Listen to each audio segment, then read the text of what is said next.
누가복음 3장 21절로 22절 세례 함께 말씀을 봅니다. 21절 백성이 다 세례를 받을새 예수도 세례를 받으시고 기도하실 때에 하늘이 열리며 성령이 비둘기 같은 형체로 그의 위에 강림하시더니 하늘로부터 소리가 나기를 너는 내 사랑하는 아들이라 내가 너를 기뻐하노라 하시니라. 아멘.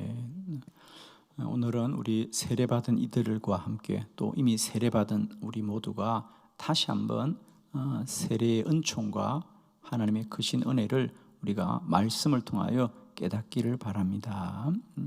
오늘 성경 말씀은 예수님이 세례받으실 때에 예수님을 통하여 하나님의 놀라운 역사가 일어납니다.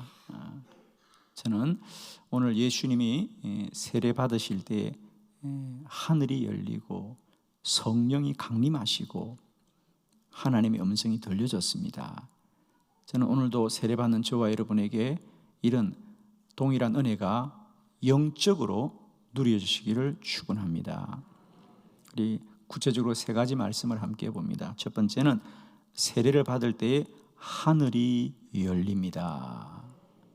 누가복음 3장 21절 다 같이 합독합니다. 시작. 백성이 다 세례를 받을새 예수도 세례를 받으시고 기도하실 때에 하늘이 열리며 아멘. 하늘이 열린다라는 것은 하나님과의 관계가 회복되는 것이다. 자, 우리 인간의 가장 문제 권원은 다른 게 아닙니다.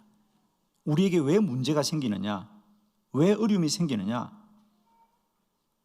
문제의 원인은 오직 하나, 우리가 하나님을 떠났기 때문이에요. 창세기 3장 3절을 우리 다 같이 함께 봅니다. 시작. 동산 중앙에 있는 나무의 열매는 하나님의 말씀에 너희는 먹지도 말고 만지지도 말라 너희가 죽을까 하노라 하셨느니라. 아멘. 하나님이 선악과를 먹으면 너희가 죽을 것이다 라고 했을 때 여기에 죽음은 영적인 죽음이고 그것은 하나님과의 관계가 끊어지는 단절을 말하죠. 그리고 결국 아담과 하와는 에덴 동산에서 쫓겨나는 겁니다.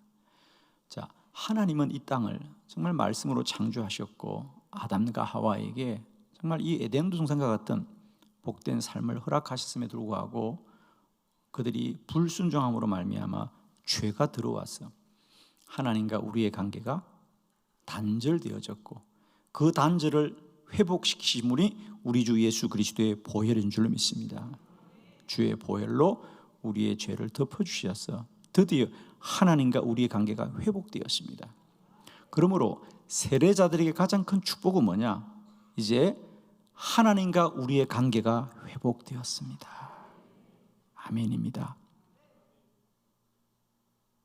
우리가 사는 길은 하나님께로 돌아가는 것이고요. 세례받는 이들에게 이제 우리는 하나님의 앞으로 나아가는 복된 길이 열린 자들이다. 이 복이 오늘 세례받는 여러분과 세례받으신 저와 여러분에게 언제나 하나님의 크신 복으로 누려지길 바랍니다. 우리는 사실 더 많은 사람들을 만나고 사람들의 관계가 좋아지기 위해서는 함께 밥도 먹고 모임도 만들지만 사실은 하나님 참 이 사람과의 관계는 다 의미 없는 것입니다. 서로 이해관계가 달라지면 다 끊어지는 관계들입니다. 그러나 우리가 사는 길은 하나님과의 관계가 회복되어져야 되고 하나님 앞으로 나가는 길이 열려져야 됩니다. 세례자에게는 하늘의 문이 열리더라. 하늘이 열려집니다. 두 번째로 세례자의 복은 뭐냐? 성령이 임하였습니다. 요한복음 3장 22절의 말씀을 다 같이 합독합니다. 시작. 성령이 비둘기 같은 형체로 그의 위에 강림하시더니 하늘로부터 소리가 나기를 너는 내 사랑하는 아들이라 내가 너를 기뻐하노라 하시니라. 아멘. 예수님이 세례 받을 때에 성령이 임하시더라. 그리스도인은 반드시 성령으로 충만해야 될 줄로 믿습니다. 우리 주님도 세례를 받으실 때에 성령이 임하더라. 그리고 주님은 그 성령을 주님만 받으신 것이 아니라 그의 제자들과 백성들에게도 너희는 반드시 성령을 받아야 된다. 예수님이 이제 부활하시고 하늘로 승천하시기 전에 마지막으로 제자들에게 당부하는 게 사도행전 1장에 나옵니다. 너희는 예루살렘을 떠나지 말고 이곳에서 성령을 기다리라. 성령을 받아야 된다. 그러면서 사도행전 1장 8절 오직 성령이 너에게 임하시면 너희가 권능을 받고 예루살렘과 온 유대와 사마리아와 땅끝에 이르기까지 내 증인이 되리라. 주의 백성들은 반드시 성령 받아야 됩니다. 여러분. 오늘 세례받는 저와 여러분 또 세례받은 여러분들에게 성령이 날마다 때마다 임하고 역사하시기를 축원합니다. 세 번째, 예수님이 세례받을 때 하늘로부터 소리가 들렸습니다. 누가복음 3장 22절 다 같이 합독합니다. 시작. 성령이 비둘기 같은 형체로 그의 위에 강림하시더니 하늘로부터 소리가 나기를 너는 내 사랑하는 아들이라 내가 너를 기뻐하노라 하시니라. 아멘. 아멘. 세례받을 때에 하늘로부터 소리가 나기를 너는 내 사랑하는 아들이라 내가 너를 기뻐하노라. 우리는 반드시 이제 하나님의 음성을 들어야 됩니다, 여러분. 우리가 세례받고 거듭나면 가장 놀라운 은혜는 이제 하나님의 음성이 들려지는 거예요. 저는 특별히 오늘 세례받은 여러분들과 이미 세례받은 성도 여러분들에게 우리가 믿음 생활하면서 어떤 축복보다도 여러분에게 늘 하나님의 소리가 들려지기를 원합니다.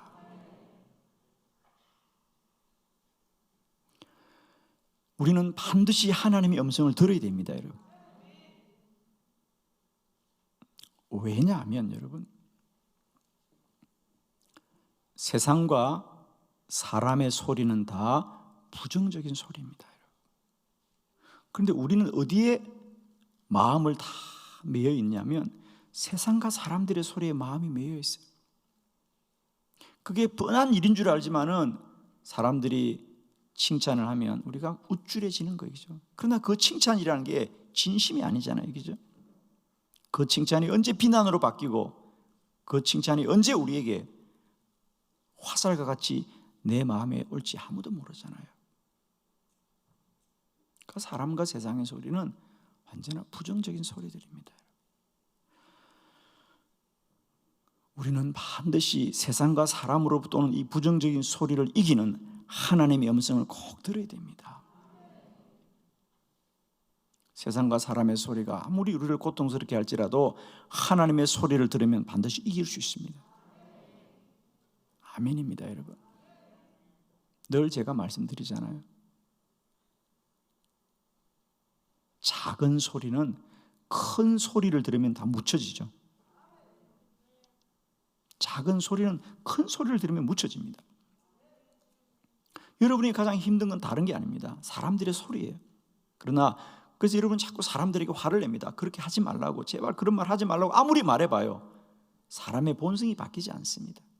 근데 우리는 어리석게도 자꾸 사람들에게 그렇게 말하지 말라고 하는데, 그러니까 늘 더 싸우고 다투는데, 여러분 방법이 하나 있어요. 여러분, 이제는 사람들과 다투지 말고요, 더 기도하여서 하나님의 소리를 들으십시오.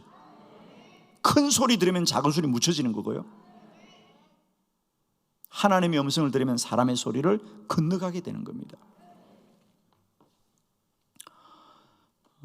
이제 자동차도 뭐 그전에 우리가 그냥 자동차를 타고 이동하는 게 목적이었습니다만, 이제는 자동차의 기술이 발달하다 보니까 얼마나 안락하고 편리한가. 그래서 자동차를 선전하는 것이 그전에는 안전하고 이동하는 수단이었는데, 이제는 그 안에서 뭐 여러 가지를 하잖아요, 그죠? 부가 기능들.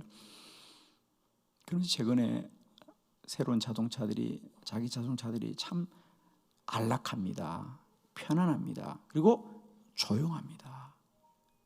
아니, 기계가 움직이는데 소리가 안 나겠어요, 그죠? 그런데 때로는 자동차들이 우리 자동차에 타면 소리가 하나도 안 난다고 그래요, 그죠? 다 거짓말이에요, 그죠? 아니, 기계가 움직이는데 소리가 안 나겠어요? 날 수밖에 없어요. 그래서 뭐 자동차 유리를 이중으로 하잖아요, 그죠? 두껍게 하고 이중으로 하고 뭐 단열재를 많이 쓴다고 홍보를 해요. 그래도 소리를 잡을 수가 없어요. 그래서 현대 자동차 기술이 개발한 게 뭐죠? 소리를 막을 수가 없구나. 우리가 아무리 100km 그렇게 이상 달리는 자동차가 바람 소리를 어떻게 이길 수 있겠어요? 풍절음이라 그러죠. 이길 수가 없어요. 그래서 개발하는 게 뭐죠? 그래요. 소리를 없게 할 수는 없다는 거예요. 소리가 생기는 거, 움직이는데 어떻게 소리가 안 나? 그래서 요즘 개발된 기술이 자동차 안에 다른 소리를 발생시킵니다. 다른 소리. 자동차 안에 스피커가 우리가 그전에는 사람이 들으려고 음악을 들으려고 스피커를 장치했는데 이제는 다른 소리를 우리가 풍절음이나 기계음이 나는 것을 이기는 방해하는 다른 소리를 만들어냅니다, 여러분. 그래서 사람들이 느끼기에는 소리와 소리가 충돌하니까 순간 소리가 없는 것처럼 느끼는 그런 기술이 개발되었습니다. 그래서 우리가 듣기로는 소리가 없는 것처럼 느끼지만 사실은 소리와 소리가 서로 싸우기 때문에 소리가 없는 것처럼 느껴지는 그런 기술들을 개발했습니다. 저는 기도자로서 그런 원리는 100% 제가 동의할 수 있습니다. 여러분, 인생을 사는 것 자체가 소리의 싸움이에요. 여러분. 어떻게 소리가 없을 수 없어요? 제발 그런 소리 하지 말라고요? 그게 소리예요, 여러분, 그죠? 그러면 나만 이렇게 하냐? 너도 하지. 마찬가지죠. 우리도 다 그렇게 하잖아, 그죠? 그 사람들만 뭐 잘못 말합니까? 우리도 얼마든지 잘못할 때가 얼마나 많아. 우리가 상대방한테 제발 소리 지르지 말라지만 우리도 소리 얼마나 지르고 살았어. 그래 다 웃고 다 잊어버려요, 이제 제발. 사람 이상 이길 수가 없어요. 그러나 이제 우리는 사람이 사람의 말을 할지라도 하나님의 사람은 하나님의 소리를 들으면 이길 수 있어요. 아멘이죠.